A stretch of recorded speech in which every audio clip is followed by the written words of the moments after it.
நம்ம பழனியில் இருக்கிறோம். ஒரு தியானம் பண்ணுற ஒவ்வொருத்தருக்குள்ளேயும் ஒரு அனுபவத்தை பெற்று அந்த அனுபவத்திலிருந்து ஒரு உயர்ந்த வடிவத்துக்குள்ள உள் சுவாசமாக வந்து எல்லா வடிவத்துக்குள்ளேயும் மாறி ஒருவர் நிற்கிறது ஒரு பெரிய விஷயந்தான்.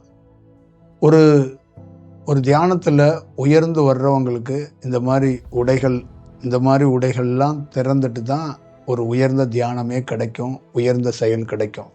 நாங்கள் அணிந்திருக்கிற உடை பொருளாதார ரீதியாக இது ஏதோ ஒரு அடையாளத்தை குறிக்கிற மாதிரி இல்லாமல் இது முன்ஜென்மத்துக்குரிய ஒரு வடிவம்.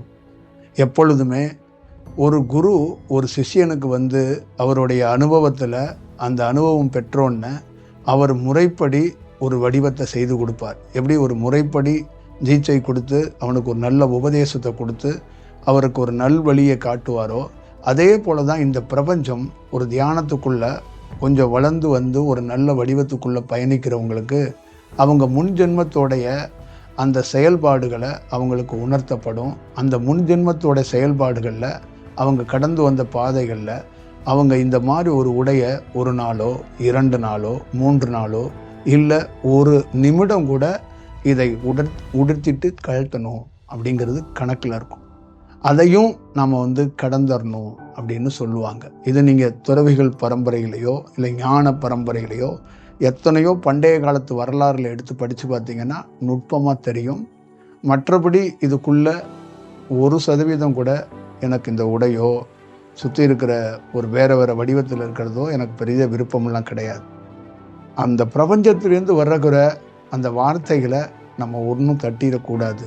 அந்த பிரபஞ்சத்திலேருந்து கொடுக்கப்படுற ஒரு வார்த்தைகள் கூட நம்ம எந்த ரூபத்திலையும் அதை தவிர்த்திடக்கூடாதுங்கிறதுக்காக ஒரு தெய்வீகமாக இந்த உடையை, இது ஒரு தெய்வீக உடை, இது ஒரு ராஜாவோட உடை, இது ஒரு தெய்வீகமாக முப்பிறப்பில் நமக்கு தொடர்பு உள்ள உடை, இது இந்த பழனி மலையில் தண்டாயுதபாணி ஒரு கோலத்தில் நிற்கிற மாதிரி இருக்கக்கூடிய ஒரு உடை, இந்த உடையை உடுத்தப்படணும்னு நமக்கு முப்பிறப்போட தொடர்பு இருக்கிறனால இந்த உடையை உடுத்திருக்கிறோம்.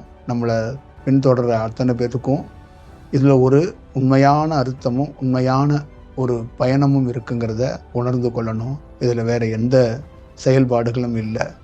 இதுவும் ஒரு நல்ல பயணத்துக்குரிய ஒரு நல்ல விடியலை நோக்கி, ஒரு நல்ல வெளிச்சத்தை நோக்கி இது போகிறதுக்கான ஒரு செயல்தான் நம்ம சொல்கிறோம்.